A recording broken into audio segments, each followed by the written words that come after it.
The fog came in off the coast the way it always does in late October, not all at once, but in slow degrees, like someone drawing a curtain across a window so gradually that you don't realize the room has gone dark until the light is already gone. I was driving south on Highway 1 when it thickened over the ridge above Jenner, turning the headlights of oncoming cars into pale, diffuse smears on the wet windshield. The restaurant was another 40 minutes down the coast, tucked into a cove just north of Bodega Bay, exposed timber beams, candlelight, a menu that changed with what the boats brought in. The kind of place my brother Colton had always been drawn to. The kind of place that cost more per head than I spent on groceries in 2 weeks, which my family would have told you was evidence of my poor financial management, and which I had long since stopped bothering to address. I had the radio off. I drove in the particular quiet that settles over you when you've made a decision that no one else knows about yet, when something is sitting in the car with you, patient and dense, waiting for the right moment to become real. The folder was in the back seat, actually. A manila envelope sealed, tucked between my tote bag and my good wool coat. The coat I'd bought second-hand at a shop in Petaluma and had dry-cleaned twice so it would hold its shape through the evening. I'd been deliberate about that. The coat. The small gold earrings I'd chosen over the silver ones. The way I intended to walk into the room, not performing confidence, just not performing the alternative. My name is Presley Dunn. I am 31 years old.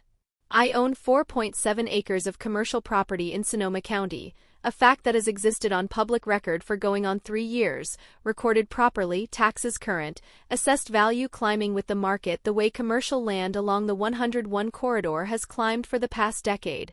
My family does not know this. They have never asked. They would not believe it if I told them plainly and directly, which is precisely why I have never told them plainly and directly, and why I have spent 3 years building toward a moment that would not require me to tell them anything at all. I should back up further than that. My brother Colton is 34. He is the one who got the handshakes at family gatherings, the one whose name my father said with a particular resonance, the way you say the name of something you had a hand in making. Colton had done everything in the sequence our father considered correct. The business degree from Oregon State, the entry-level position at my father's commercial real estate firm in Sacramento, the steady promotions that my father announced at Thanksgiving dinners as though they were still breaking news 3 years running. He was marrying a woman named Bo Ashworth, and yes, the name suited her, it worked on her the way it wouldn't have worked on most people. She was warm without being soft, precise without being cold, and she had a way of making you feel that she was genuinely paying attention, which, in my experience, is rarer than it should be. Her family was from Tacoma originally, though her parents had relocated to the Napa Valley years ago, after her father stepped back from what I understood was a long career in commercial finance. I had met them twice before this evening, once at the engagement party in the spring, once briefly at a winery in Calistoga when Colton and Bo had arranged an informal introduction. Both times I had come away with the same impression of Rowan Ashworth, that he was a man who had spent a great many years in rooms where significant things were decided, and that this had given him a quality of stillness that other people sometimes mistook for aloofness. It wasn't aloofness. It was patience. I recognized it because I had been working on my own version of it for the better part of a decade. His wife, Cora, was softer in her manner, the kind of woman who remembers what you told her months ago and asks about it, who notices when someone at the table has gone quiet. I had liked her immediately and without reservation, which is not something I say about many people. The rehearsal dinner was their idea, or at least their taste. The Ashworths had offered to host, had chosen the restaurant, had arranged the private dining room and the menu and the centerpieces, which were low arrangements of dried coastal grasses and late-season dahlias in deep burgundy. Our family had been invited to participate in the planning. In practice, my mother had weighed in on the flowers and my father had approved the wine list. Neither of them had asked for my input on anything, which had not surprised me, and which I had absorbed the way I absorbed most things from my family, quietly and with the part of my mind that was always, underneath everything else, taking note. I had confirmed my RSVP twice. I had also arranged to pick up my grandmother, Magnolia, from her house in Sebastopol at 4:30. She was 78, sharp as a filed edge, and still drove herself everywhere as a matter of principle, but she had agreed, with only minimal negotiation, to let me drive on a foggy coastal evening. I had loaded her good walking shoes into the trunk alongside my coat and my envelope, and she had talked about the persimmons in her yard the entire drive south. How heavy they were this year. How the branches were bending with them. How she thought it meant something, though she couldn't say precisely what. Things come due, she said, somewhere around the turnoff for Cazadero. I kept my eyes on the road ahead, where the fog was beginning to thin slightly over the water. They do, I said. She didn't ask me anything else after that. Magnolia has always had a quality I have tried, with uneven success, to absorb into my own character. She understands the difference between a silence that is asking to be filled and a silence that is already doing its own quiet work. She has never confused the two. There was a dinner 4 years ago that I have thought about many times since. It was a Sunday in August at my parents' house in Sacramento, the remodeled Craftsman on Elsinore Avenue, the one with the Meyer lemon tree in the side yard that my mother had planted the year Colton graduated from Oregon State and that had finally, by that August, begun producing fruit. My father had called to invite me, which was unusual. Invitations usually came through my mother, relayed with the mild, efficient warmth of a woman who understood that direct communication between my father and me had a way of collapsing into something neither of us intended. When he called himself with that particular measured tone of a man extending something he expected to be received as a gift, I understood that the dinner had a purpose. The table was set formally, good china, the linen my mother brought out for occasions she wanted to register as significant. Colton and his then-girlfriend, who is now beau, were there. My sister Delilah had driven up from the city. My father had opened a bottle of Napa Cab that he announced by its vintage, which was his way of signaling that the occasion warranted attention. He waited until dessert. "I have something I want to run by Presley," he said, in the particular register he used when he wanted something to appear casual that was not casual. He had a folder on the sideboard behind him. I noticed it when I came in, noticed the way it was placed too squarely, too deliberately, for it to be an accident of the evening. He retrieved it and set it on the table and slid it toward me without opening it. "Commercial parcel," he said. "Sonoma County. Decent sized. The seller has been carrying it for a while and he's motivated. I've been watching it come through the MLS for 2 cycles. The ask has dropped twice." He leaned back with the expression of a man delivering a considered professional opinion to someone lucky enough to receive it. "I think there's something there. I'd like to bring you in on it. A stake. Real money, real upside." Colton was watching me with the expression of a brother who is quietly hoping this goes well. Delilah had her wine glass in her hand and was looking at the table. My mother was looking at my father. I reached forward and opened the folder. I looked at the parcel description, the legal boundaries, the zoning classification, the location. 1/2 mile off the 101 corridor east side. A parcel I would later recognize in the county records database as the Halloran parcel, off Robla Road. I looked at it for a long time. "What would the structure look like?" I asked. He told me. He told me the broad version first, a stake, shared ownership, upside potential. Then I asked him to be specific, and he was specific, in the way that he was specific when he was not yet certain how the room was going to receive the specifics, gradually parceling them out, watching my face between each piece of information as though reading a market that might move. The structure was this: I would contribute 30% of the capital required to close, drawn from savings I did not yet have in the form he was imagining, which he had decided not to ask about directly. I would hold a minority interest, 20%, with no voting rights on development or disposition decisions. The buyout clause was exercisable by the operating partner, which was my father's firm, at a premium of 15% over my contributed capital at any time after 18 months. There was no floor on my return if the buyout clause was not exercised. There was no guarantee the buyout clause would not be. He had watched my face through this and had added, in the softened register he deployed when he sensed resistance forming, "The point is to get you started, to give you a foothold. You've been drifting, Presley. This is a real opportunity. The kind that requires someone to put their name behind you." A pause. "I'm putting my name behind you." That phrase, "the kind that requires someone to put their name behind you," was one I would hear again. I filed it the first time. I told him I wanted to look at the documents carefully before I decided. He said of course. I took the folder home. I read every line of it over 3 evenings at my kitchen table in Petaluma, with a legal pad beside me and a used copy of a California real estate law primer I'd bought at a used bookstore in Healdsburg. The more I read, the more clearly the structure resolved itself into what it was: an arrangement designed to provide him with a capital contribution and a political cover. Look, I gave my daughter a stake, while insulating his firm from any meaningful dilution of control or upside. I declined. In writing.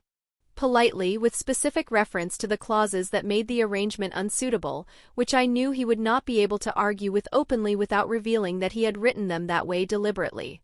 He did not argue with me. He did not respond in writing at all.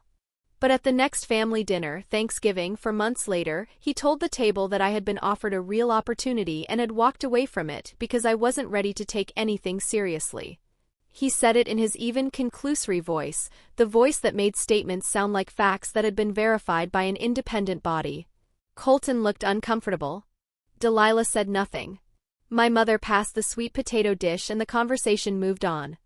That was when I decided that the Halloran parcel, which had now passed through my father's firm without selling, was going to be mine. Not out of spite. Out of the particular clarity that arrives when you understand, finally and completely, what the rules of engagement actually are, not the stated ones, not the ones performed at dinner tables with good china and Meyer lemon pound cake and a folder placed too squarely on the sideboard, but the real ones, the ones underneath, the ones that have always governed what belongs to whom in a family like this and why. 8 months after that Thanksgiving, I purchased the parcel. Separately. Quietly. With financing I had arranged without my family's knowledge or involvement, through a lender I had found through Magnolia, who had known the loan officer for 20 years and had sat beside me at the kitchen table in Sebastopol while I read every line of the documents before I signed them. The restaurant parking lot was half full when we arrived, the gravel wet from an earlier drizzle that had moved through while we were still on the highway. I could see my father's silver SUV near the entrance, parked at the slight angle that was characteristic of him. Not careless exactly, just the parking of someone who has decided that proximity matters more than precision. My mother's sedan was beside it, straight and careful. My sister Delilah's car was at the far end of the row, identifiable by the cracked left taillight she'd been saying she would fix since February. I helped Magnolia up the gravel path, her hand resting on my forearm with a grip that was steadier than she let on. The restaurant's front door was propped open with a smooth river stone, and warm light spilled out onto the porch alongside the low, layered sound of a room already in conversation. We were not late, I had confirmed the time twice, but the room had arranged itself without us, the way rooms do when someone has decided in advance what the shape of the evening should be and where everyone belongs inside it. The private dining room occupied the back of the building, separated from the main floor by a half-wall of reclaimed Douglas fir, the grain still visible under a clear finish. A long table ran the length of the room, 12 chairs, white linen, the low dahlia centerpieces I recognized from the pictures my mother had texted in the planning phase. Most seats were already occupied. My father sat at the far end, nearest the window that looked out over the cove, which was where he always positioned himself in any room with a view worth claiming. He was wearing the charcoal blazer I had seen at every formal occasion since I was in my early 20s, and he was midway through a story when I came through the door, laughing at his own setup before he'd reached the conclusion. The man beside him was someone I didn't recognize. Older, silver-haired, a quality of composed attention about him that I noticed before I registered the details, the way you notice the weight of a room before you identify the individual objects in it. He was listening to my father with the patient expression of someone who is skilled at appearing more engaged than he is. I noted him and moved on. Colton was on his feet when I entered. He crossed to me with his arms already open, the way he always did at family gatherings, a greeting that was both genuine and I had come to understand partially performed for the room, the devoted brother, the warm family, the occasion proceeding as it should. I let him hug me. His cologne was something new, something with cedar in it. "You made it," he said. "I made it," I said. Beau appeared at his shoulder a moment later, her hand finding his arm with the ease of long habit even though they'd only been together 4 years. She pulled me into a brief, real hug and said she was glad I'd come, and I believed her. She had that effect, you believed her because she wasn't performing belief, she just had it. I got Magnolia settled into the chair at the near end of the table, the seat I had quietly confirmed with the restaurant manager 3 days earlier by phone. Best sight line to the door. Easiest path to the restroom. Close enough to the centerpiece that she could touch the dahlias, which I knew she would want to. She arranged her good cardigan over the back of the chair, smoothed the front of her dress once with both hands, and looked around the room in the slow, comprehensive way she has, the way of someone who is building a complete picture before committing to any one detail of it. I sat down beside her. My mother was across the table, 2 seats toward the center, in the navy dress I recognized from my cousin's wedding in April. She looked at me when I settled into my chair, a look that moved from my face down to my coat and back up again, unhurried, arriving at no visible conclusion. That was its own conclusion. My father had not looked up from his conversation at the far end. Rowan Ashworth was near the center of the table, Cora beside him. Rowan was in a jacket the color of dark slate, no tie, the kind of dressing down that still reads as entirely put together. He caught my eye as I sat and nodded once, a small, genuine acknowledgement. I returned it. Beside him, Cora was already in conversation with Delilah, who was laughing at something, her hand over her mouth the way she laughs when she's genuinely caught off guard. I watched Cora for a moment. She was the kind of person who made room for whoever was across from her, not by expanding her own presence, but by genuinely retracting it, leaning in slightly, letting the other person fill the space. She had asked me, at the engagement party in the spring, what I was working on. Not in the perfunctory way, not the polite inquiry that expects a one-sentence answer and is already composing its response, but with the particular quality of someone who intended to listen to whatever I said. I had told her I was managing a property investment in Sonoma County, which was both true and carefully partial, and she had asked a follow-up question about the county's zoning environment that revealed she knew more about commercial real estate than I'd expected. I had liked that. I had filed it. The silver-haired man at the far end, the one I hadn't been introduced to, was now in quieter conversation with the man on his other side. I watched him for a moment. There was something deliberate about the way he held himself, a quality of someone who is accustomed to being in rooms where information matters, and who has learned to carry his own presence lightly so as not to signal it. The first course arrived. Wine was poured, a Sonoma Coast Pinot, which was a considered choice for the setting, and I noticed Rowan Ashworth look at the label briefly before he lifted his glass. The conversation settled into its predictable early evening patterns. The honeymoon itinerary, the remodel on my parents' Sacramento house that had been ongoing for 18 months, a golf tournament my father had played in the prior weekend and had placed well enough in to still be describing it. I ate my salad. My voice stayed quiet through the first course and into the second, not because I had nothing to say, but because I had spent 31 years learning the specific geometry of this family's dinner table conversations. Who held the floor and why, which silences were invitations and which were traps, and when the room was building towards something that hadn't announced itself yet. It was when the main course plates were being set down that my mother stood. She didn't clink a glass. She simply rose with the particular deliberateness of someone who has rehearsed the gesture without wanting it to appear rehearsed, and the table quieted by reflex, the way tables do when someone with a certain kind of presence decides the room belongs to them. "I just want to take a moment," she said. Her hand was pressed flat to her sternum, just below her collarbone. "Because we are so happy that these two families are sitting here together. That Colton has found someone as remarkable as Beau."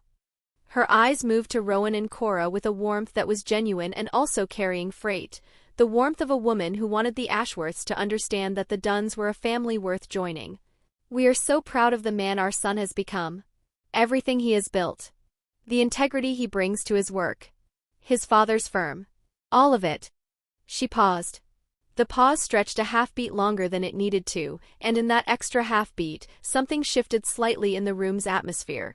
A pressure change, small but real, like the air before a coastal storm when the barometric reading drops and the birds go quiet. "And of course," she said, and her eyes moved down the table to me, "our youngest is here. Presley." A brief smile. The kind that is doing more than one thing at once. "She's been doing some cleaning work. Contract cleaning, offices, that kind of thing. A little extra cash." The way she delivered it, a little extra cash, had an architecture to it. A particular downward slope at the end, the verbal equivalent of a small, patient shrug. As though she were noting a minor hobby. As though the fact of me sitting at that table were a pleasant surprise she hadn't quite planned around.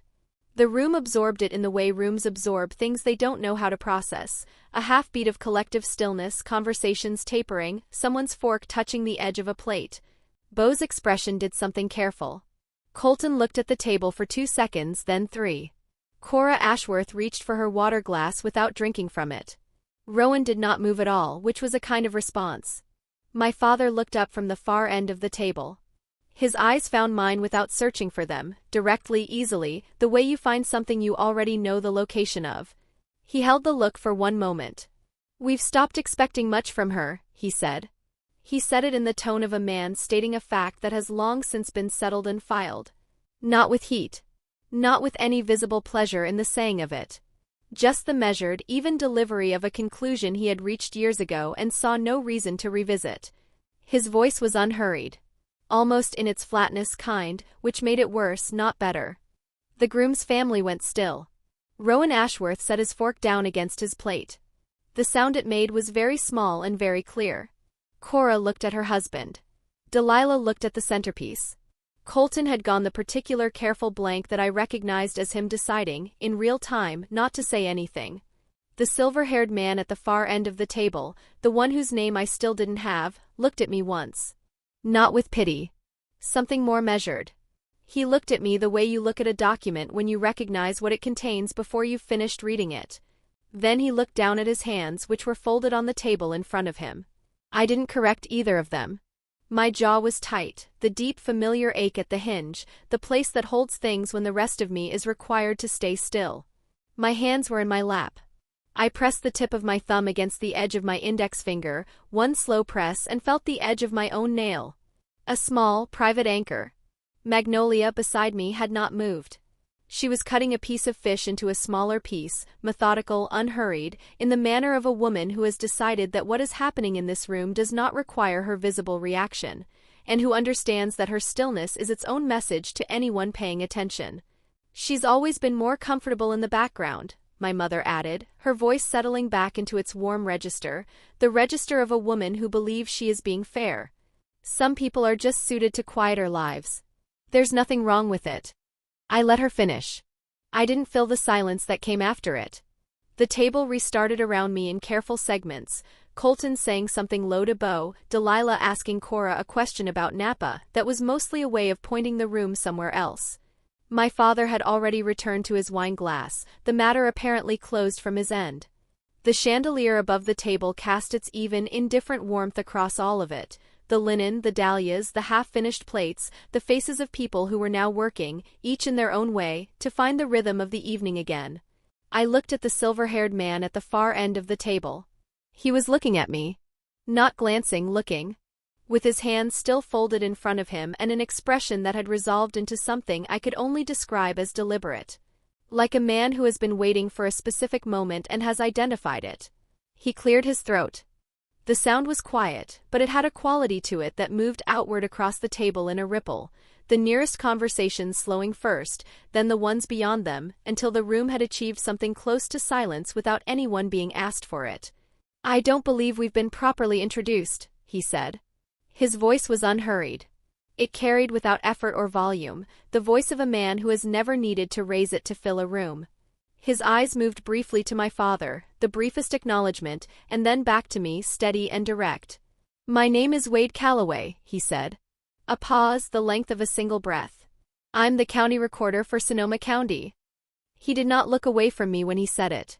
He said it to me, not to the table. And in the silence that followed, in the half-second before anyone else at that table understood what it might mean, I felt something shift low in my sternum, a slow, settling weight, the feeling of something that has been held a long time finally beginning to move. The table didn't recover its full rhythm after that. It tried. Colton asked Rowan something about the Napa harvest season, and Rowan answered with the kind of measured generosity that well-mannered people deploy when they are buying time for a room to find its footing. Cora asked Delilah about her work. Delilah was in marketing for a hotel group in Sacramento, a job she described with the particular enthusiasm of someone who has decided to be enthusiastic about it. The conversations rebuilt themselves the way conversations do after a disruption, carefully, using the materials available, and if you hadn't been paying attention to the 30 seconds that preceded them, you might have taken the resulting warmth at face value. I was paying attention. Wade Calloway had not said anything further after his introduction. He had simply returned to his plate with the unhurried manner of a man who had placed something on a table and was content to wait and see who picked it up. He was seated 4 chairs from me on the same side of the table, which meant I couldn't watch his face without turning my head in a way that would be visible to everyone. I didn't turn my head. I noted the fact of him the way you note a change in barometric pressure, not by looking directly at it, but by how the air around you has changed. My father had registered the introduction. I'd seen it, a small tightening at the corner of his eye, a half-second recalibration, and then the practiced smoothness of a man who has spent 30 years in commercial real estate learning to absorb unexpected information without showing the seam. He hadn't looked at me again after that. He was back in conversation with the man to his left, something about an interest rate environment and cap rates, the language of his industry worn smooth by decades of use. Magnolia touched my hand once, briefly, under the table. Just the tips of her fingers against my knuckles. She didn't look at me when she did it. She was watching Cora describe a garden she'd planted behind their Napa house, lavender and olive trees, she said, and a row of Meyer lemons that had taken 3 years to produce anything worth picking. 3 years, Magnolia repeated back to her, nodding. That sounds about right for a lemon tree. I reached for my wine glass and held it without drinking. It was my sister Delilah who delivered the second blow, which should not have surprised me but did slightly, not the content of it, but the timing, the precision of it, the way it came dressed as something casual. Delilah is 3 years older than me, 34 to my 31, and she has always had a quality of knowing exactly where the fault lines in a room are located. Not maliciously, I used to tell myself. Just attentively. She notices things and she uses what she notices, the way some people use tools, without particular animus toward the material, just efficiently. We had never been close in the way that some sisters are close, but we had achieved over the years a functional arrangement, a kind of careful distance that we both understood and neither of us had ever chosen to address directly. She waited until the main course plates were being cleared. Until the room was in that loosened, slightly unmoored state that arrives between courses when the wine has been working for an hour and the formality of the occasion has settled into something more elastic. She was talking to Beau loudly enough that the nearby end of the table could follow the conversation without it being addressed to them directly. I was telling Mom earlier, Delilah said, her voice carrying the light, bright register she used when she wanted something to land without appearing aimed, that Presley actually had a real opportunity a few years back. Dad had this commercial property come through the firm, a listing in Sonoma County, decent-sized parcel, investment potential. She reached for her wine. He offered to let her come in on it. A stake. Real money. Real opportunity. Beau said, "Oh, I didn't know that." She passed, Delilah said. She tilted her head slightly, an expression of gentle, baffled retrospect. Just passed. Didn't think it was the right time, or I don't know, Presley, what was it? You said something about the numbers not working? The table within earshot had gone quiet enough that I understood the question was not really a question. It was a presentation. A piece of evidence being introduced into a record. I looked at my sister. Something like that, I said. My voice was even. It didn't waver and it didn't harden, and I didn't offer anything beyond those 3 words, which were technically accurate in the way that certain true statements are accurate without being complete. Delilah smiled. Dad was pretty frustrated, she said to Beau, to the table, to no one in particular. He'd gone out of his way to bring her in. Set it up so she could participate without much risk on her end. And she just, a small shrug, the shrug of someone recounting a mild, inexplicable mystery, walked away from it. My father, from the far end of the table, said nothing. He didn't need to. Delilah had done the work. What she had said was true in its frame. My father had, in fact, offered me a stake in a commercial property listing coming through his firm 4 years ago. A parcel in Sonoma County. He had presented it at a family dinner in Sacramento in the expansive, generous register he used when he wanted to be seen extending a hand, and he had presented it with conditions attached that he'd mentioned only afterward, in a separate conversation, when my mother wasn't in the room. Conditions about the structure of the arrangement, about whose name would appear on what, about the percentage of return I could expect relative to the percentage of capital I would need to contribute up front. Conditions that amounted to me financing a portion of his firm's operating costs in exchange for a minority stake with no voting rights and a buyout clause he could exercise unilaterally. I had declined. Politely. In writing, because I had learned by then to do these things in writing. And then 8 months later I had purchased my own parcel. Separately. Quietly. With financing I had arranged without my family's knowledge or involvement, through a lender I had found through Magnolia, who had known the loan officer for 20 years and had sat beside me at the kitchen table in Sebastopol while I read every line of the documents before I signed them. But that story was not one Delilah knew.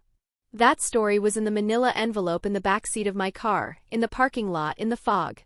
The memory of that kitchen table came back to me the way certain memories do, not as a distraction but as a grounding, something solid to press against while the present moment did what it was doing around me.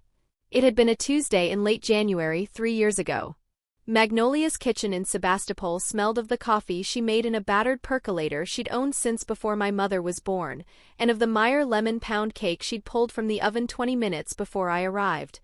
The cake was on a wire rack on the counter, still warm enough that the glaze on top was just beginning to set, going from glossy to matte at the edges.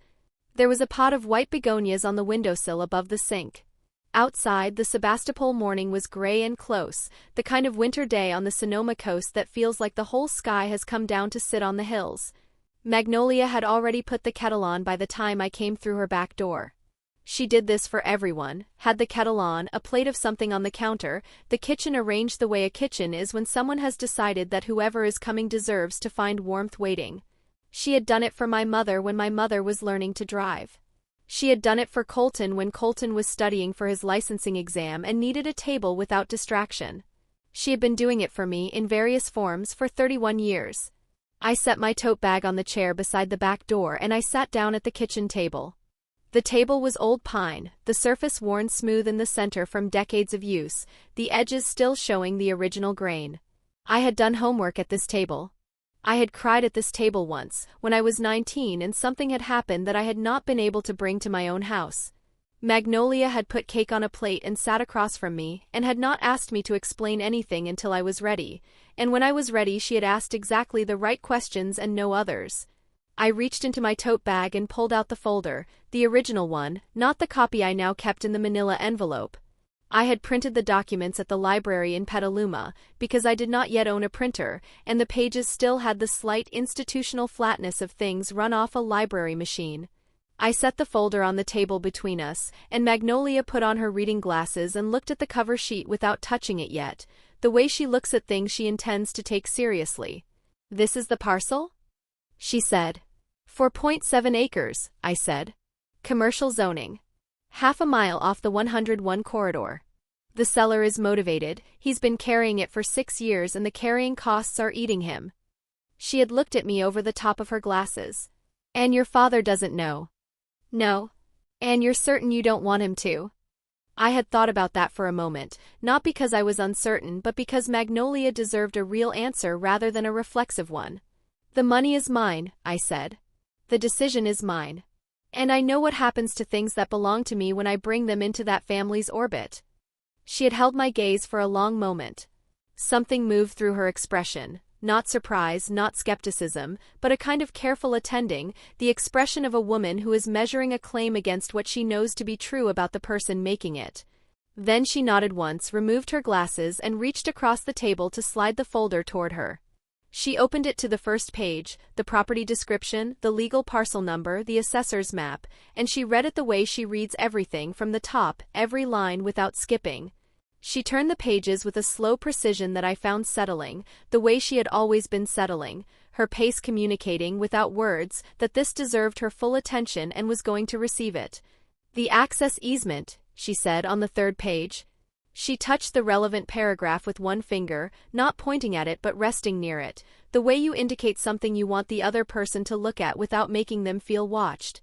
"I saw it," I said. "I want to have an attorney look at it before close." "Good," she said. "The Robla corridor has easement complications on some of the adjacent parcels. The one to the north had a dispute that went to the county board 4 years ago." She set the page down and looked at me. "Do you have an attorney in mind?" I did not. She told me about a woman in Santa Rosa who had spent 12 years in the county assessor's office before going into private practice, who knew the Robla corridor better than most and charged a flat fee for document review, not an hourly rate, which mattered because I was doing everything on a budget that had no elasticity in it. "I'll call her," I said. "I'll call her," Magnolia said, and she said it in the tone she uses when she means, this is more likely to result in an appointment. Which was true. Magnolia had known people in Sonoma County for 50 years, and being known by Magnolia had a way of opening the kind of small, practical doors that remained closed to people without her particular kind of standing. We sat at the table for another hour. I told her the full structure of the financing I had arranged, the lender I had identified through a small commercial broker in Petaluma, the loan terms, the rate, the carrying costs at current assessment, the timeline to close. She listened without interrupting, and when I finished, she asked 3 questions: whether I had confirmed the zoning classification with the county directly, whether I had spoken to anyone at the assessor's office about the current versus potential assessed value under different development scenarios, and whether I understood what it would cost to service the loan if the parcel sat undeveloped for 2 years while the market found its footing. I had confirmed the zoning.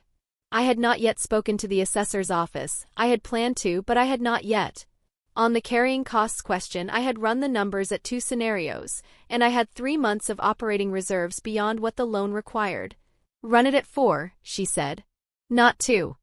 For months? 4 years. If you need to hold this parcel for 4 years before anything happens, what does that cost you? She looked at me steadily. Not what can you manage. What does it cost? Those are different questions. I had run the numbers again in my head quickly. The answer was uncomfortable but survivable. I told her. She nodded once. Then do it, she said.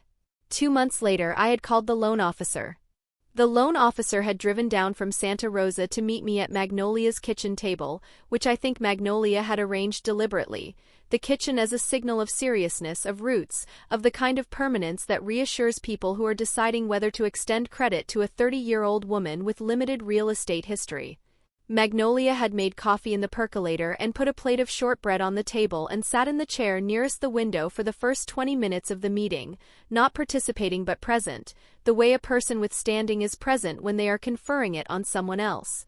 The loan officer was a woman named Carol, practical and unhurried, who asked me the right questions in the right order and did not seem surprised by any of my answers. She had looked at my financials with the methodical attention of someone doing her actual job rather than performing the consideration of it.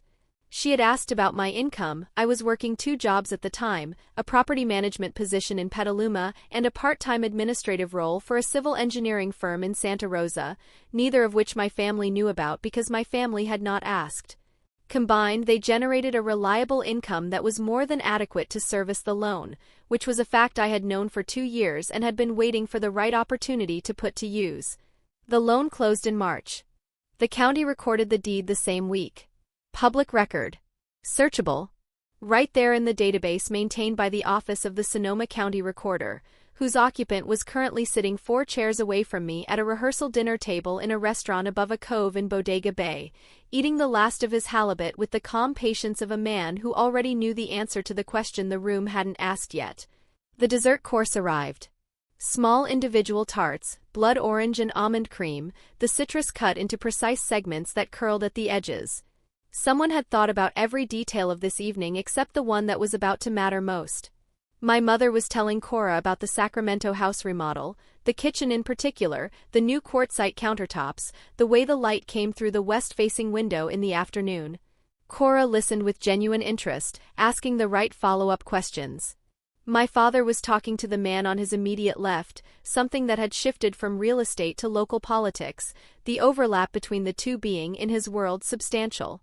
Delilah caught my eye from across the table. She held it for a moment with an expression that was not hostile. That was the thing about Delilah, it was never hostile, it was something more refined than hostility, and then she looked away, reaching for the last of her wine. I ate my tart. The blood orange was sharp against the cream, a good kind of sharp, the kind that reminds you your mouth works. It was Rowan Ashworth who spoke next, and I don't think he intended what he said to land the way it did, or perhaps he did in the quiet, deliberate way of a man who chooses his moments with precision. He had been listening to the tail end of a conversation between my father and the man to his left, something about a commercial development proposal somewhere in the North Bay. He set down his dessert fork. He said, still looking at his plate, in the conversational offhand register of a man sharing a minor professional observation, "The Sonoma corridor has been interesting lately. Some of the smaller parcels have appreciated beyond what the models suggested. 3-year hold period in some cases has produced returns that surprised even experienced investors. A brief pause. He looked up. Not at my father. Not at Delilah. He looked at me. Direct, unhurried, with the small, contained expression of a man who is watching to see how a piece of information lands. Someone with a well-timed acquisition in that corridor, he said, would be sitting on something worth considerably more today than what they paid for it. The words went into the table like a stone going into still water. Small entry point.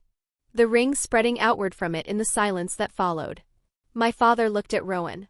You're keeping an eye on the North Bay parcels? Professionally and personally, Rowan said and returned to his tart. I kept my face still. My hands were in my lap again and I pressed my thumb once against the inside of my wrist, felt my own pulse there, steady, present, doing its job. I did not look at Wade Calloway. I did not look at my father. I looked at the blood-orange segments on my plate and I let the silence do what it needed to do. It was doing quite a lot.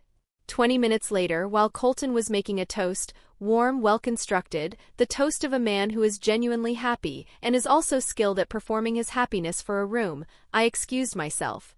Quietly. I touched Magnolia's shoulder as I rose and she covered my hand with hers for just a moment, one brief press, and then I moved toward the back of the room, past the half-wall of Douglas fir, into the short corridor that led to the restrooms. I didn't go to the restroom.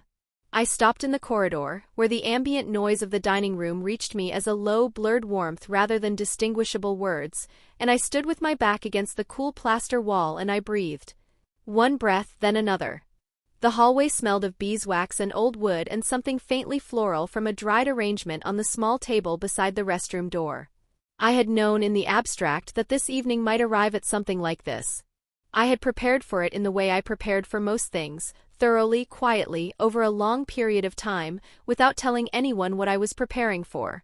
The manila envelope in my car contained, among other things, a copy of the recorded deed, a current assessor's valuation, a letter from my lender confirming the loan was in good standing, and a 2-page document I had prepared with the help of the real estate attorney in Santa Rosa, a clean, clear summary of the property's current appraised value, which the most recent assessment had placed at $2.3 million. I had not planned to bring it inside tonight. That had always been the plan, to leave it in the car, to let the evening be whatever the evening was going to be, to hold everything I knew quietly and without display, because display had never been the point. But Rowan Ashworth had just told a table full of people that a well-timed acquisition in the Sonoma corridor would be worth considerably more than what someone had paid for it. And Wade Calloway had introduced himself as the county recorder. And my father had just told the Ashworth family, without hesitation, that he had stopped expecting much from me. I stood in that corridor for 90 seconds. I counted them. Then I walked back through the half-wall, past the dried arrangement, past the Douglas fir, and I returned to my seat at the table. I didn't reach into my bag. Not yet. I sat down and I smoothed the front of my coat once with my right hand, a small, flat press, top to bottom, and I picked up my water glass and I looked at the table. Wade Calloway was looking at me again. This time he had something in his hand. A card or something the size of a card, held between 2 fingers, resting against the edge of the tablecloth. He hadn't placed it down yet. He was waiting, with the patience of a man who has spent a career knowing when to present a document and when to hold it.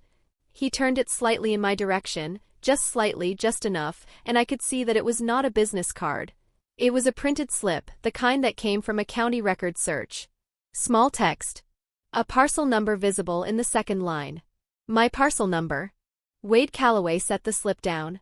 Not dramatically, there was nothing dramatic in the gesture, no performance of revelation, no pause engineered for effect.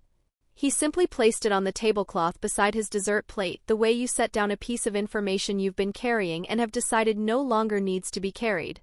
The printed side faced up. The parcel number was in the second line in the small, standardized font the county used for all its recorded documents, and it sat there in the candlelight with the unremarkable clarity of a fact that has always been true and has simply not yet been spoken aloud in this particular room. My father saw it first.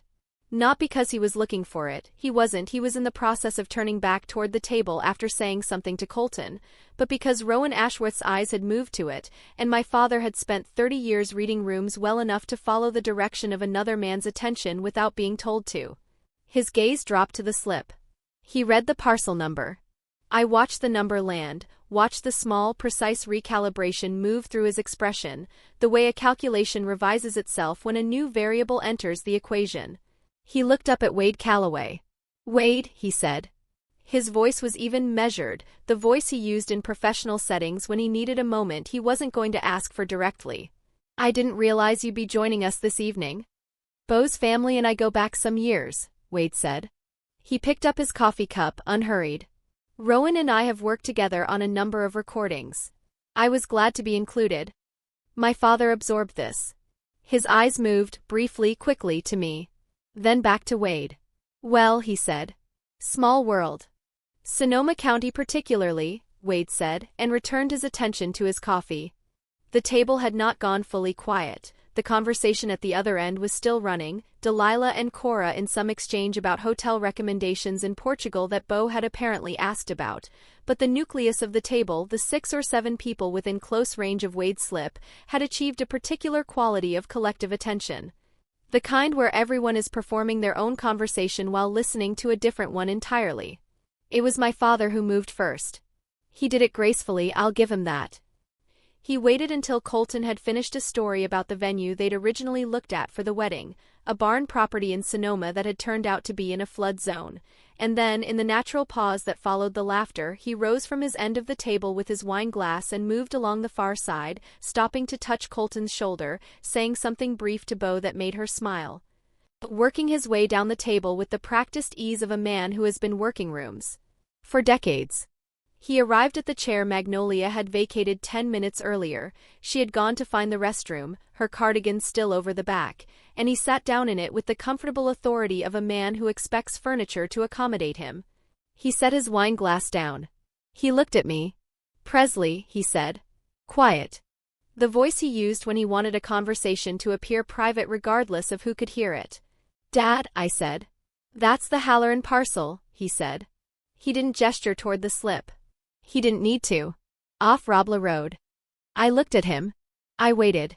"That parcel came through our office," he said. His voice had a quality of controlled patience to it, the patience of a man who is deciding, in real time, how much of what he knows to reveal and in what order to reveal it. 4 years ago. I had it under review for a client. We looked at it seriously. The seller wanted more than the market supported at the time, so we passed. A pause. I didn't know it had sold. "It sold," I said. "To whom?" he said. Not a question. A prompt. I picked up my water glass. I took a sip. I set it back down. "That's public record," I said. Something moved through his expression, a compression, brief and controlled, the jaw tightening and releasing in the space of a single second. "Don't do that," he said, and his voice had dropped lower, the false warmth stripped back a layer. "Don't sit at your brother's rehearsal dinner and play games with me." "I'm not playing anything," I said. "I'm having dessert." He looked at me for a long moment. The candlelight between us was steady, no draft from the window, no movement in the air. It made everything on the table look more considered than it was. "Your name is on that deed," he said. "Yes," I said. The word landed the way I intended it to, simply, without inflation, without any of the performance he was waiting for. 1 syllable. A period, not a comma. He sat back slightly. Not retreating, recalibrating. I recognized the posture from 100 negotiations I had watched him conduct across the table from buyers and sellers who hadn't yet understood where his floor was. He was deciding what register to use next. He chose the one that had always worked best on me, or that had always worked best on the version of me that existed before I started keeping records. "You should have come to me," he said. His voice had softened, rounded, taken on the quality of a man delivering a reasonable concern in good faith. "Presley, you know the market out there. You know I know it. That corridor, that zoning classification, there are complications you may not have anticipated. Easement issues on the Rabla parcels. Access rights that aren't always clear in the recorded documents." "I had it reviewed," I said. "By whom?" "An attorney in Santa Rosa." He made a small sound, not quite dismissive, carefully not quite. "A local attorney," he said. "Not someone with experience in Sonoma County commercial." "She spent 12 years in the county assessor's office before she went into private practice," I said. She knows the Robla corridor better than anyone I've spoken to. He stopped. I watched him absorb that. Watched him recalculate. You've been sitting on this for how long? He said. 3 years, I said. The silence that followed was different from the silences earlier in the evening. Those had been the silences of a room choosing not to speak. This one was the silence of a man encountering a version of events he had not prepared for, in a room full of people whose opinion of him was not irrelevant. My father glanced down the table. Rowan Ashworth was in quiet conversation with Wade Calloway. Colton was watching us. He had been watching us for the past 2 minutes, I knew, because Colton always watched the parts of the room where the tension was, not out of enjoyment but out of the same compulsion that makes people slow down at the side of the road. Delilah had not yet registered that the conversation at our end had shifted into different territory.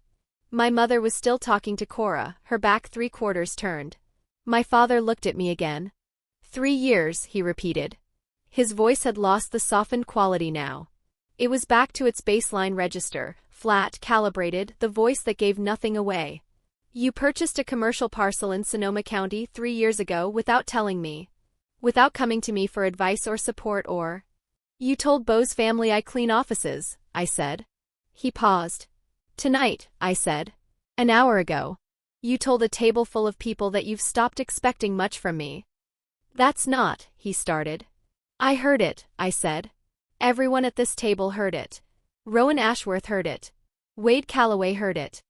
I picked up my fork and set it back down, a small, deliberate motion. You said it plainly. You said it in the measured voice you use when you want something to sound like a conclusion you've reluctantly reached rather than a choice you're making. His jaw tightened.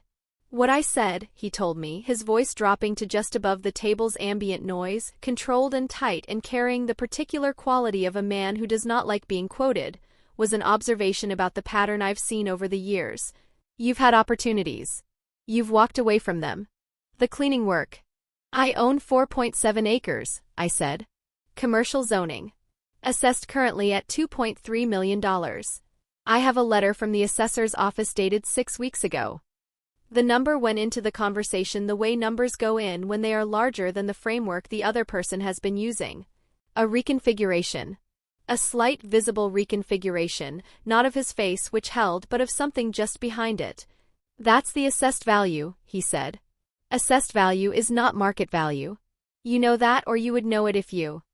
Rowan, I said. He stopped. I looked down the table. Rowan, I said again at a normal volume, the volume of a person asking a dinner guest a question. Rowan Ashworth looked up from his conversation with Wade. I'm sorry to interrupt. You mentioned earlier that parcels in the Sonoma corridor have appreciated beyond what the models suggested for 3-year holds. In your experience, what does a well-positioned 4.7-acre commercial parcel off the 101 corridor look like on the open market right now, relative to its assessed value? Rowan Ashworth looked at me for a moment. Then he looked at my father. Then back at me. Assessed value is a floor, he said. Not a ceiling. In the current environment, a parcel like that, right location, clean title, no encumbrances, you're looking at a 20 to 30% premium over assessed. Minimum. Depending on who's buying and why. I looked at my father. He was very still. Thank you, I said to Rowan. I looked back at my father. I smoothed the front of my coat once, a slow flat press with my right hand, and I held his gaze and said nothing, because nothing needed to be said after a number like that in a room like this, with those particular witnesses. It was Delilah who broke it. She had turned at some point in the last exchange from her conversation with Cora, I didn't know exactly when, but she was turned now fully, her wine glass in her hand, her expression carrying the careful composure of someone who has walked into a room midway through a fire and is deciding which direction leads out. What's happening? She said. Not quite a question. My father said, nothing that needs to involve. She bought the Halloran parcel, Delilah said, and the fact that she knew the name of it, that she had absorbed that detail from my father's earlier exchange and filed it and was now deploying it, told me everything I needed to know about how carefully she had been listening. Delilah, my father said. Off Robla Road, Delilah said.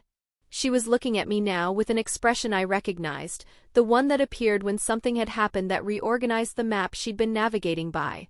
You bought that parcel? By yourself. 3 years ago. Yes, I said.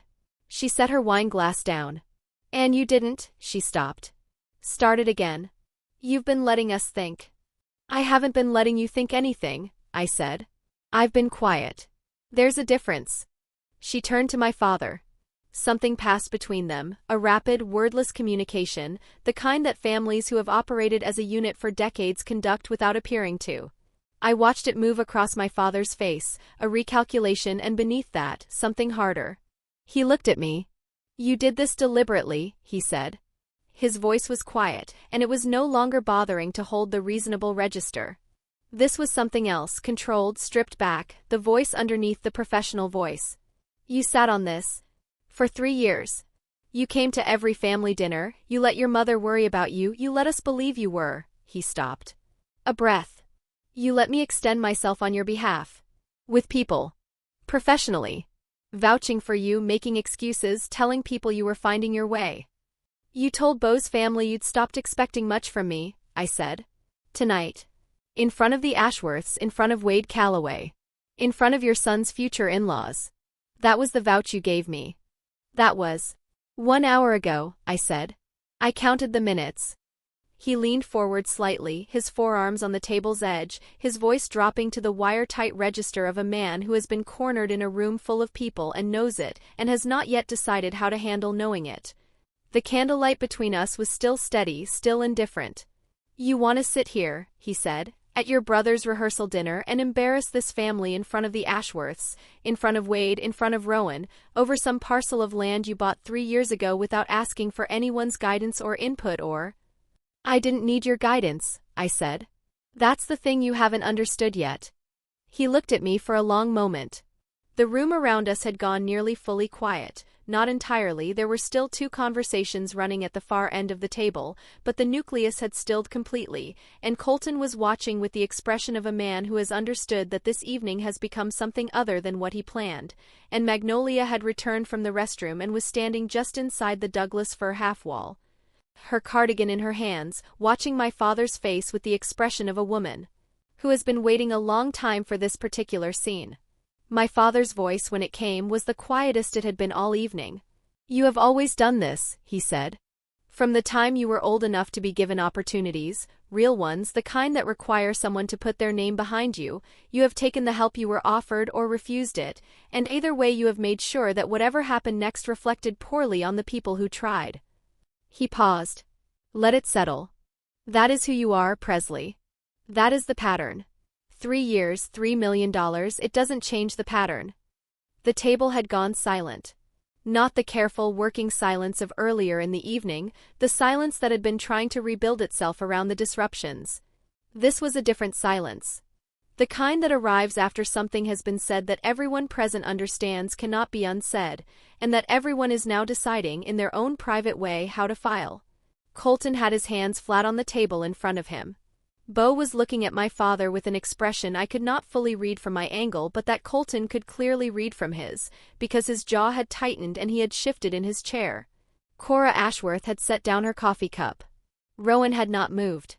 Magnolia stood at the edge of the room with her cardigan held in both hands and her eyes on my father, steady and unblinking, the eyes of a woman who has decided that what she is witnessing deserves to be witnessed fully.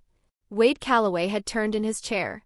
He was looking at my father with a quality of attention that was different from anything else in the room, not shocked, not uncomfortable, not performing neutrality.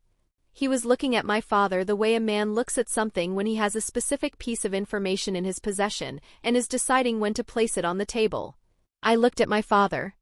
He was watching me, waiting for the reply that would confirm his conclusion, waiting for the flinch, or the defense, or the counter-accusation, the response that would complete the pattern he had just described and prove, to himself and to the room, that the map he'd been using was the correct one. That is who you are, Presley, he said again. The second time quieter, with the weight of a verdict being read aloud. You've never let anyone help you. You've never trusted this family. And whatever you think you've built out there on Robla Road, it doesn't change what I know about you. He sat back. The candlelight held. The room waited. I didn't answer him right away. Not because I didn't have an answer. I had been carrying the answer for 3 years in various forms, in folders and assessor's letters and a deed recorded in the public trust of Sonoma County, but because the answer deserved to arrive correctly in the right order with the right objects in hand. My father had spent the last 60 seconds delivering a verdict to a room full of witnesses. What came next needed to be something that could not be revised or contextualized or walked back over a subsequent phone call in which he was the only one doing the talking. I looked at him for one full breath. Then I said, "Excuse me for one moment," and I pushed back my chair and I walked out of the dining room. Not away. Not in retreat. I walked through the Douglas fir half-wall and down the short corridor and out the restaurant's side door into the parking lot, where the fog had thickened in the 2 hours since we'd arrived and the gravel was wet and the amber light above the door threw a narrow cone of warmth into the gray. My car was 12 feet away. I reached it in 8 steps, unlocked it, opened the back door and reached in past my tote bag. I took out the manila envelope. It was sealed with a metal clasp, the kind that bends flat, and I had sealed it that morning in my apartment in Petaluma with the particular deliberateness of someone who knows they are doing something for the last time before it becomes something else. I held it for a moment in both hands in the cold parking lot air. The fog was quiet around me. Somewhere down toward the cove I could hear the water, or something that might have been the water, a low, intermittent sound, the ocean doing its own patient work in the dark. I went back inside. The room had not resolved itself in my absence. It had held, suspended in the particular collective stillness of people who are waiting for the person who left to return, because the thing that was happening had not finished happening and everyone present understood that. My father was in the same position, forearms on the table's edge, his wine glass near his right hand.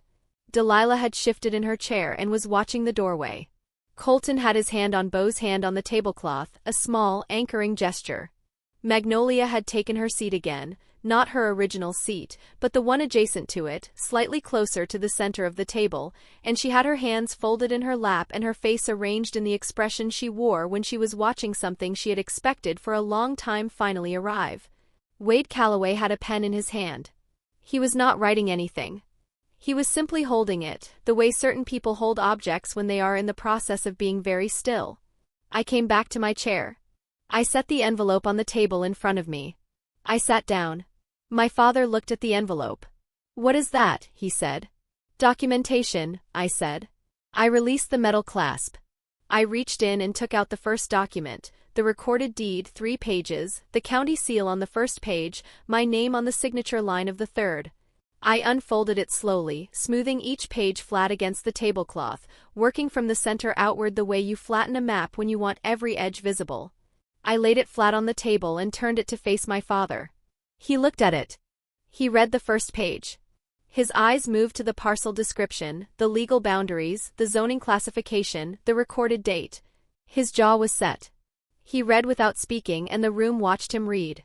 "This is the deed," I said. "Recorded March of 3 years ago. My name.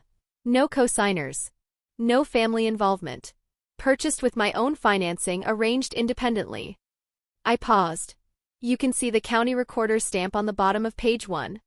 Wade Calloway, without being asked, leaned slightly forward from 4 chairs away and looked at the stamp. "That's our office's mark," he said in the mild, confirming tone of a man identifying something within his professional purview. "Standard recording notation. Date, volume, page. All correct." My father did not look at Wade. He kept his eyes on the deed. "3 years ago," he said. His voice was flat. "March," I said. He sat back. Something was moving through his expression that I had not seen there before. Not anger exactly, though anger was present, the controlled, banked kind that he had always been skilled at maintaining below the surface. Something else. A recalculation that was costing him something, and that he did not want to be seen to be conducting. "Presley," my mother said. She had fully turned now, her conversation with Cora long abandoned. Her voice had the quality of a woman who is trying to find the register that will make the room go back to what it was before. "This is your brother's rehearsal dinner. Whatever point you're trying to." "I'm not trying to make a point," I said. "Dad made an observation about who I am and what I've built. I'm providing documentation." I reached into the envelope again. The second document was the assessor's letter, 2 pages on county letterhead, dated 6 weeks prior. Current assessed value, parcel description, the assessor's signature and stamp at the bottom of page 2. I took it out, unfolded it, smoothed it flat beside the deed and laid it on the table. The number was on the first page in the clean, standardized font of official county correspondence, $2,310,000. Rowan Ashworth leaned forward slightly. He read the number. He read it a second time. I watched his eyes move back to the beginning of the line, and then he sat back with the expression of a man whose estimate has been confirmed. Current assessed, I said. 6 weeks ago. My father was looking at the letter. His hand near his wine glass had gone still. Assessed value, he said, and I could hear him reaching for the reframe he'd used earlier, the one about assessed versus market. But the sentence didn't finish. It went up at the end, the way sentences do when the person saying them has realized, midway through, that the room they're in has already moved past the argument they're trying to make. Rowan gave us market context earlier, I said. 20 to 30% over-assessed, minimum, current environment, clean title, no encumbrances. I looked at my father. Mine has clean title. I had it confirmed by the attorney before close, and confirmed again 18 months ago when I had the access easement reviewed. No encumbrances.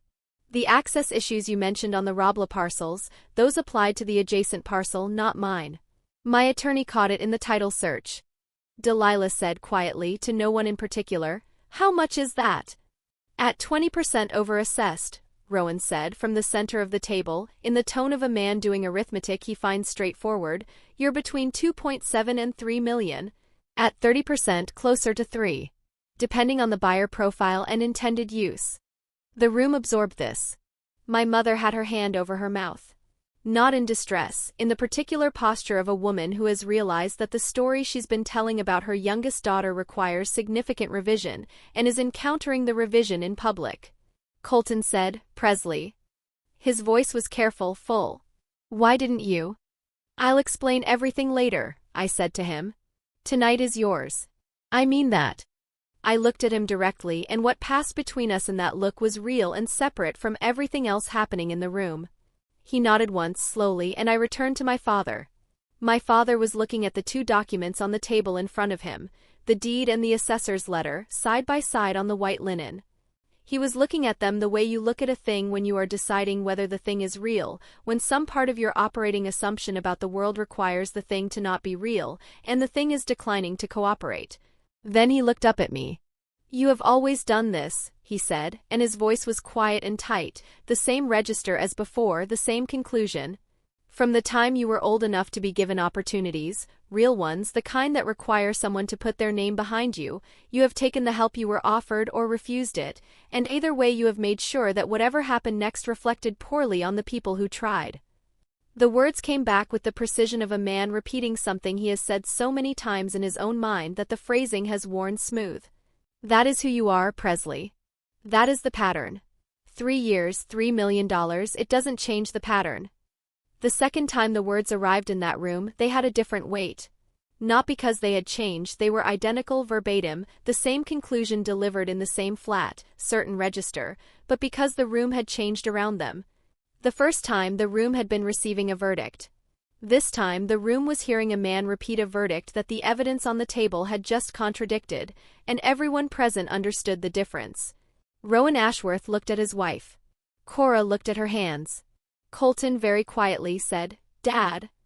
My father did not look at his son. He kept his eyes on me. It was Wade Calloway who spoke next. He did it without drama, without any inflation of register, in the same mild, carrying voice he'd used when he introduced himself. He set his pen down on the tablecloth and he looked at my father with the expression of a man who has something to add to a conversation and has been waiting for the appropriate pause to add it. "Franklin," he said, my father's name, used without title, the address of a man speaking to an equal. "I want to mention something since we're looking at recorded documents." My father turned to him. "I've been aware of this parcel for about 18 months, Wade said. He reached into the inside pocket of his jacket, a clean, unhurried motion, and took out a folded sheet, a single page, and opened it on the table in front of him. He didn't hand it to anyone. He simply placed it flat, visible, in the shared space of the table. When a parcel of this size is recorded in the county, particularly with a new owner and commercial zoning, our office does a standard cross-reference with the surrounding assessed parcels. It's routine. What came up 18 months ago was an inquiry, a formal written inquiry submitted to our office, asking about the ownership status of this parcel, asking whether the recorded deed was in good standing and whether there were any pending challenges to the title. He paused. The room was very quiet. The inquiry came from Dunn Commercial Properties, he said. Your firm, Franklin. My father went still. I watched it happen, the specific quality of stillness that is different from the composed stillness of a man managing a room. This was the stillness of a man who has been named in a room he thought he understood, by a person whose presence he had not fully accounted for, in front of witnesses he cannot dismiss. His hands, both flat on the tablecloth, did not move. His expression held its surface, but only barely. I could see the seam of it, the faint line where control was doing work. I want to be clear, Wade continued, his voice unhurried, addressing the table at a volume that reached everyone without requiring anyone to lean in, that there was nothing improper about the inquiry. Property records are public. Anyone can make a records request. Your firm made one. What I found notable, and the reason I'm mentioning it now, is that the inquiry was made without the knowledge of the recorded owner. He looked at me briefly, then back at my father. In my experience, that happens for one of two reasons. Either the party making the inquiry is considering a competitive development on an adjacent parcel, which is entirely legitimate, or they have a pre-existing connection to the property or the owner and are conducting due diligence privately, for reasons they haven't disclosed to the owner. He folded the inquiry sheet with 2 clean folds and placed it on the table beside the deed and the assessor's letter. 3 documents. Side by side. In the candlelight of a rehearsal dinner in a restaurant above a California cove, on a foggy October evening, in front of the people who had spent 30 years deciding what I was worth. My father looked at the inquiry sheet. I watched him look at it.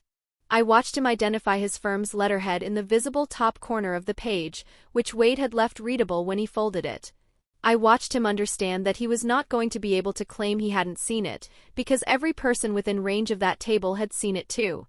The amber light of the chandelier above us fell across the linen evenly, without preference. Franklin, Rowan Ashworth said, from the center of the table. His voice was quiet and without accusation, the voice of a man who is asking a question he already knows the answer to as a courtesy, so that the person being asked has the option of answering it on their own terms. Were you aware of this property before tonight? My father said nothing for a moment. The moment extended. In that extension I noticed things. Cora's hands, which had been folded in her lap, had stilled completely, the particular stillness of a woman who is deciding whether to speak and has decided not to yet. Delilah was watching our father with an expression that was working hard to hold its shape. Colton had not moved since he'd said Dad, a single word that had gone nowhere and was still sitting in the air above the table like something waiting to land. Beau, at the far end beside Colton, was looking at my father with the expression I had seen her wear once before, at the engagement party in the spring, when a family friend had made a remark about Colton's success and glanced past her without introducing himself. It was the expression of a woman who notices things and files them, who has been building a picture of this family over 4 years of careful attention, and who has just received a piece of information that confirms something she had already suspected but had not yet been prepared to name. I was aware of the parcel, my father said finally. His voice had changed register again. It had gone to a place I recognized but had rarely heard from this close, a compressed, careful place, the place a man's voice goes when he is constructing the version of the truth that is defensible. I was not aware it was in Presley's name. Our office ran a record search on several parcels in that corridor as part of a broader market analysis. It was standard practice. 18 months after she purchased it, Delilah said. She said it quietly. Not an accusation, a fact, placed on the table the way facts are placed when the person placing them is still deciding whether they are angry or simply recalibrating. She was looking at our father with an expression I had never seen on her face before, something that had none of its usual careful neutrality in it, something that was trying to work out what exactly she had been participating in. Delilah, my mother started. He knew, Delilah said. Not loudly. Just plainly. The voice of someone setting down a thing they've been holding. He knew she owned it. He ran the inquiry. He knew for 18 months and he stood up tonight and, she stopped. She looked at me. I held her gaze. I didn't say anything because I didn't need to. The documents on the table were doing the work that I had spent 3 years preparing them to do, and the room was doing the rest. Delilah looked back at our father. She was quiet for a long moment. When she spoke again, her voice had lost its usual bright efficiency. The marketing register, the register of a woman who has spent a decade learning to present things well. What was under it was simpler and less managed. "You've been running his name," she said. "Meaning our father. Meaning the inquiry.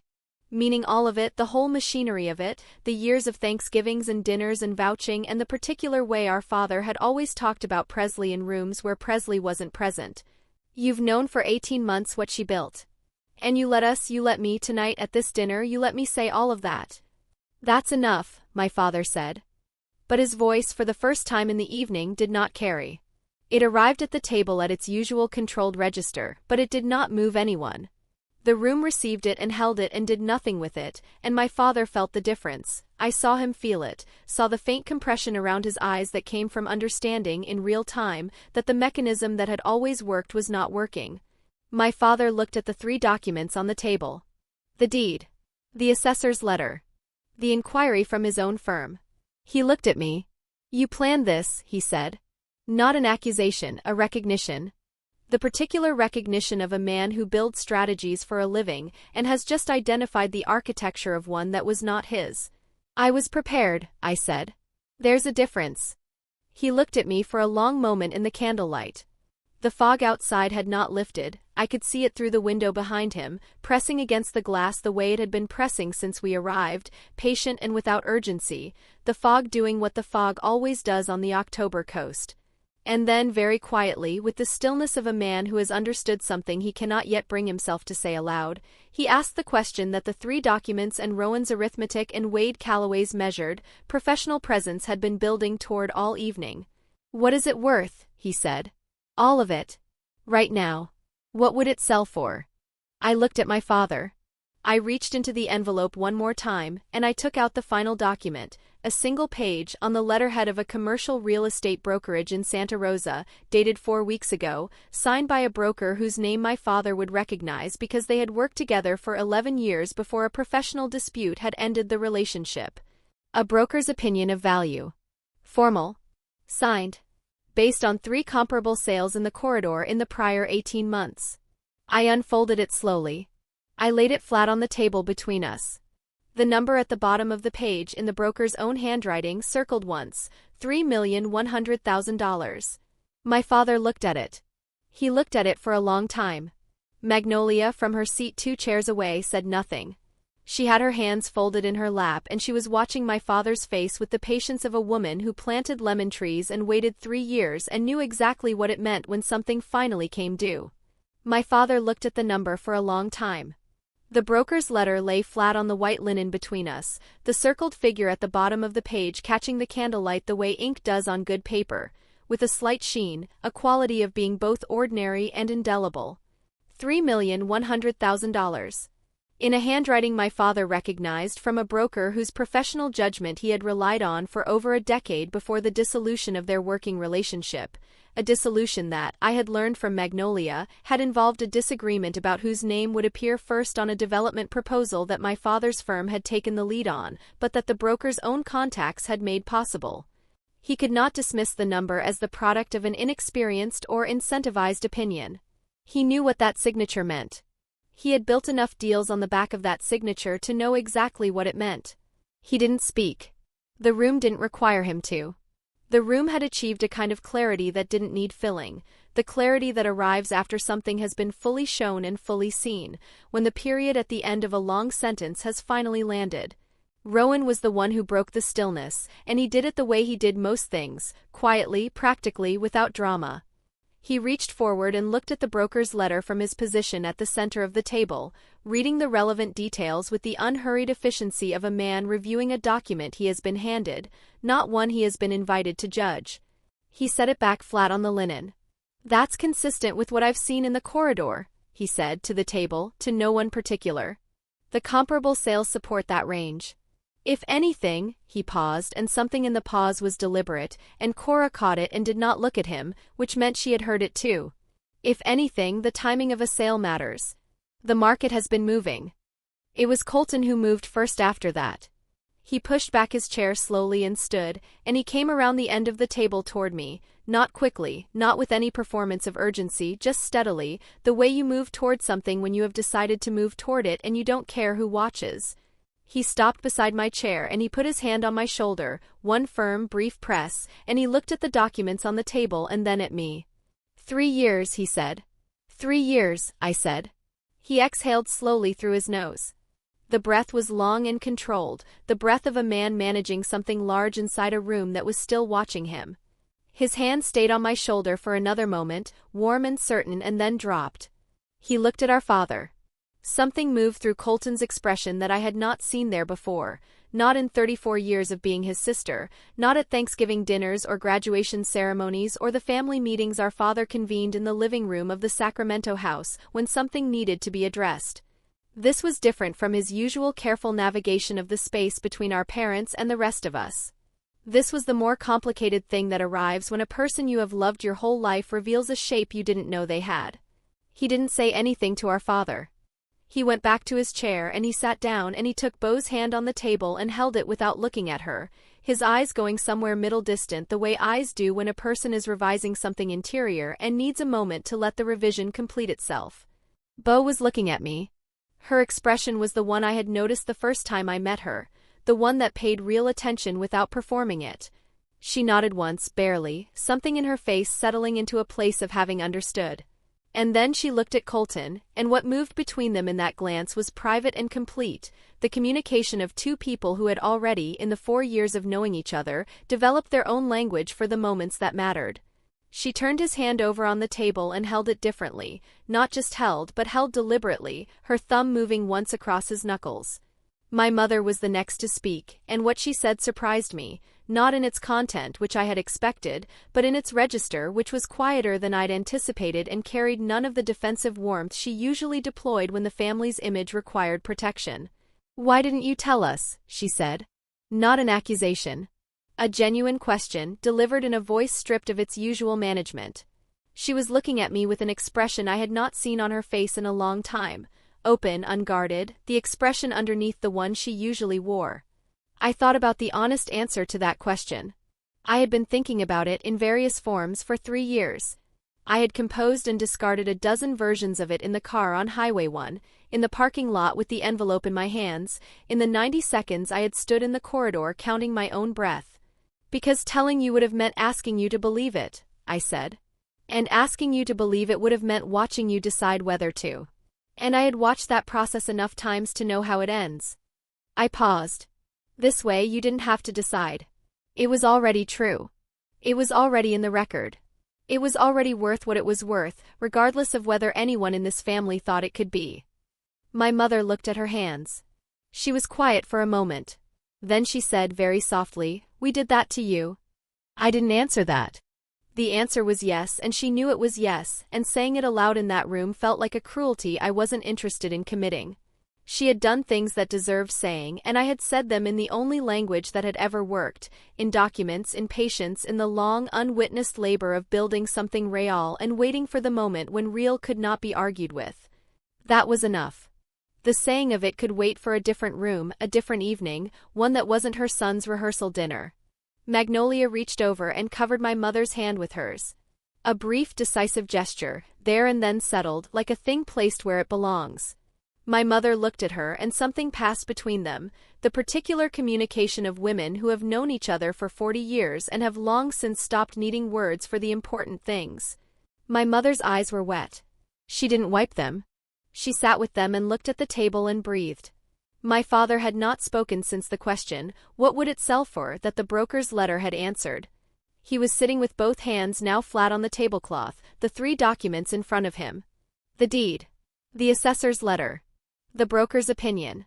Wade's inquiry sheet had been folded back and returned to Wade's pocket at some point in the last few minutes, quietly, without ceremony, Wade understanding as he seemed to understand most things, when his role in a scene had been completed.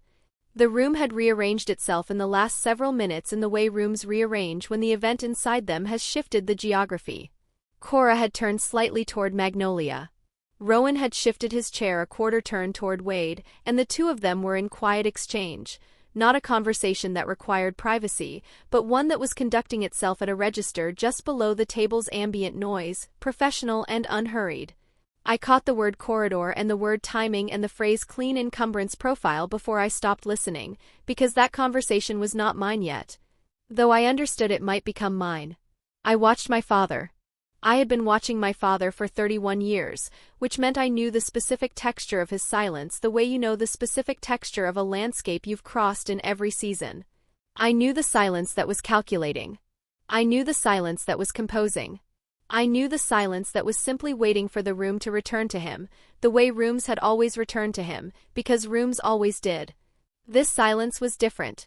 This was the silence of a man who had delivered a verdict in public and watched the evidence contradict it, in front of his son's future in-laws, in front of a county official, in front of his own mother-in-law, in front of everyone he had spent an evening performing certainty for. The verdict had been about me. That is who you are, Presley. That is the pattern.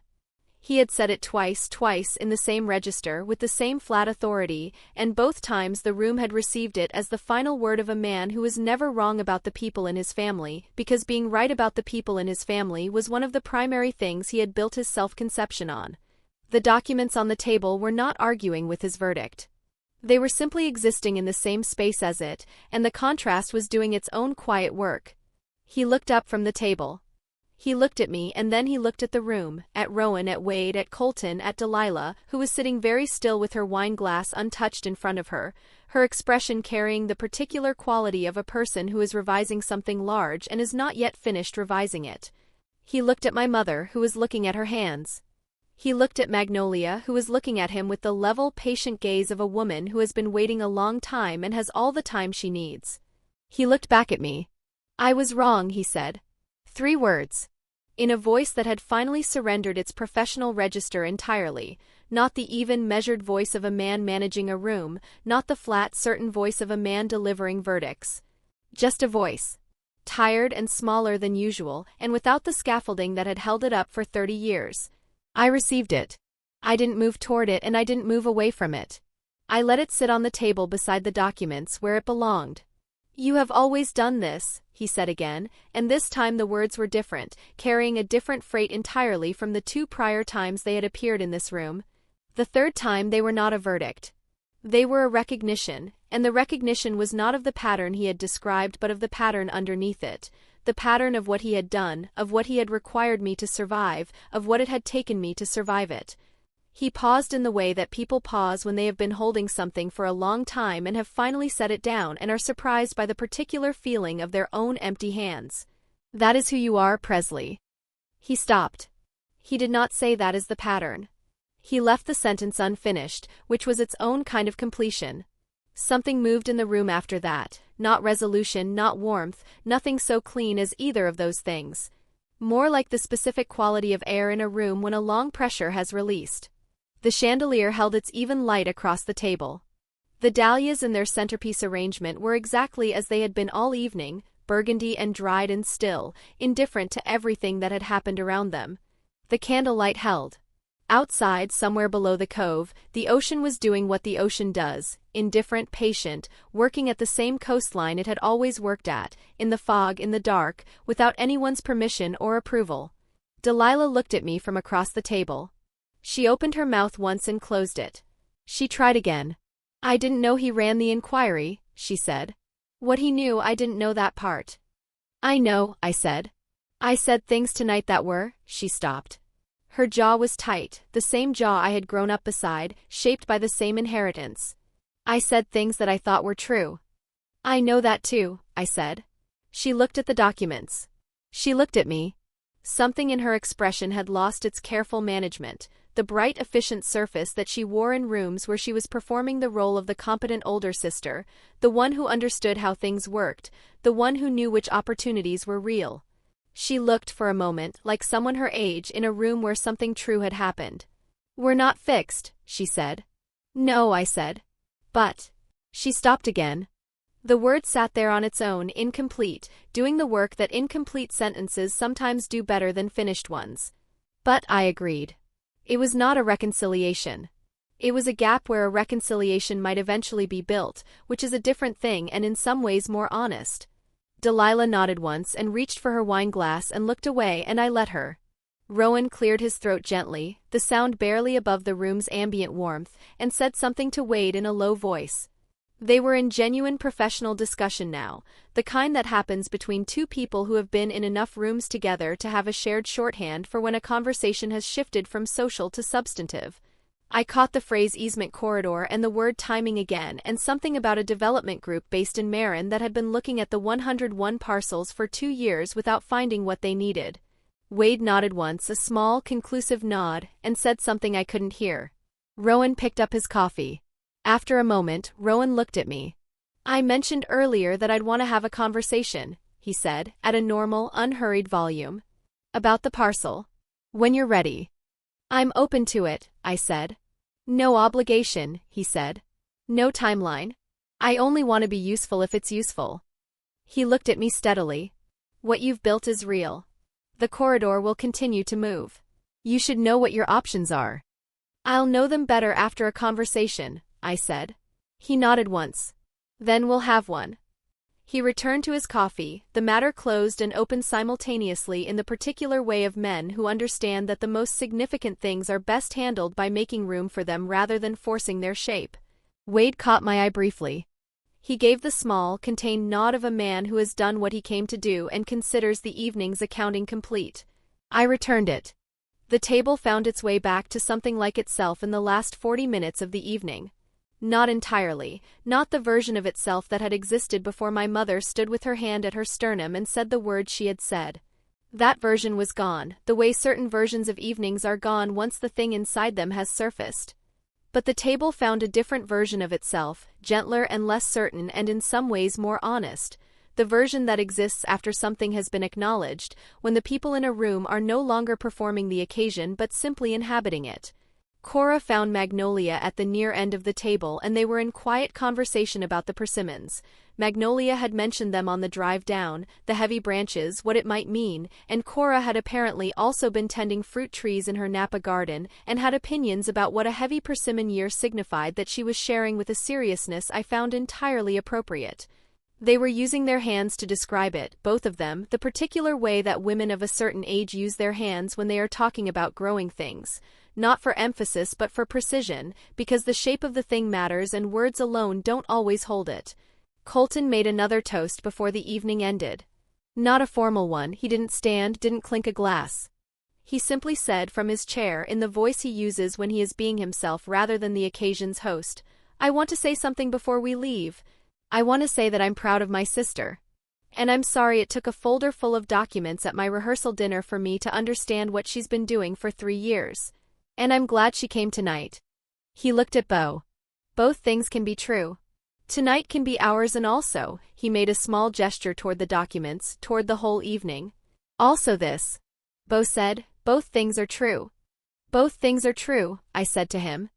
He looked at me and something moved in his expression that I recognized from when we were young, before the family had fully sorted itself into the arrangement it eventually became, before the handshakes and the Thanksgiving announcements and the particular way our father had said Colton's name versus mine. Something that was just the two of us, the original version, before the occasion of us had been decided. I held it for a moment and let it be what it was. Then he picked up his wine glass and tilted it slightly in my direction, a small, private salute, and drank. Bo leaned across the table toward me. She spoke quietly, not a whisper but a register meant for the two of us rather than the table. I want to hear about all of it, she said. The whole 3 years. How you found the parcel, how you financed it, everything. When we're back from the honeymoon, will you tell me? Yes, I said. She held my gaze for a moment with the expression of a woman filing something important in a reliable place. Good, she said. And then she sat back and turned to Colton and the evening continued. My father did not make a toast. He sat at the far end of the table for the remainder of the evening in the particular quiet of a man who is conducting a private accounting that has no clear endpoint. He did not look at me often. When he did, the look had lost its usual composite of assessment and conclusion. the look that had always arrived at its answer before the evidence was in. What was in its place was harder to name. Not remorse exactly. My father was not a man who moved quickly to remorse. More like the preliminary state before remorse, the state in which a person is still deciding how much of what they know to be true they are prepared to admit to themselves. My mother, beside him, put her hand on his once briefly, and he looked at it and did not move away. That was all I saw of them for the rest of the evening, and it was enough. Wade Calloway shook my hand at the end of the evening, in the parking lot, where the amber light above the restaurant door was still throwing its narrow cone into the gray. He had walked out ahead of Rowan, his jacket collar turned up against the coastal damp, his pace unhurried. He stopped when he reached me, where I was waiting beside my car while Magnolia used the restroom one final time. Magnolia's approach to departures being comprehensive and unrushed, every goodbye conducted as though it might be the last time this particular configuration of people occupies the same room, which at her age she understood was not a sentimental instinct but a statistical one. Wade extended his hand. I took it. His grip was firm and brief, the handshake of a man who has spent a career in county offices where the currency is accuracy, and the handshake is a form of professional acknowledgement rather than social performance. The records are accurate, he said. Which was his way of saying everything that needed saying. I know, I said. I checked. He smiled, a small, genuine smile, the smile of a man who respected that answer, and walked to his car and drove into the fog. Rowan came next, Cora beside him, their coats already on, the practical efficiency of two people who have been leaving parties together for long enough that the choreography of it is automatic. Rowan shook my hand as well, a different quality of handshake, longer, the kind that communicates an intention to follow through. The conversation will be worth having, he said. Not a pitch. A statement of professional opinion delivered without pressure, the way he delivered most things. I believe you, I said. Cora hugged me, briefly and genuinely, and then held my shoulders for a moment and looked at me the way she had looked at me at the engagement party, with the paying real attention expression, the one that meant she was going to remember what she was seeing.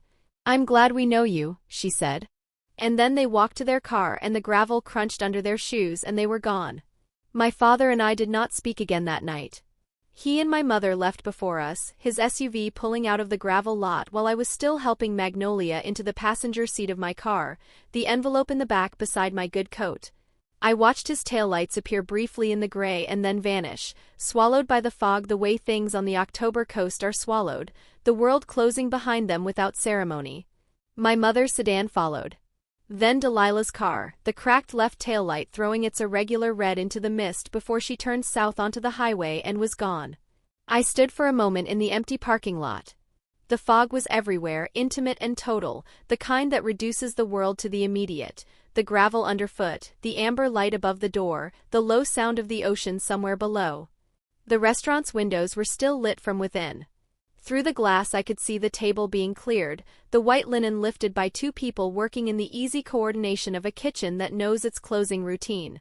The dahlias had been gathered into a single vase and moved to the windowsill. The chandelier was still on. I thought about the Sebastopol kitchen. The January morning 3 years ago, the percolator and the pound cake and the folder on the pine table and Magnolia's reading glasses, and the 3 hours we had sat together mapping what was possible against what was real. I thought about the library printer in Petaluma and the documents it had produced and the bookseller in Healdsburg and the legal pad and the loan officer named Carol who had sat across from me at that same pine table and asked the right questions in the right order. I thought about the county recorder's stamp on the bottom of page 1 of the deed, and the March morning I had stood in my apartment and opened the confirmation letter and understood that the thing I had been building was now, formally and publicly and irrevocably built. I had not told anyone that day.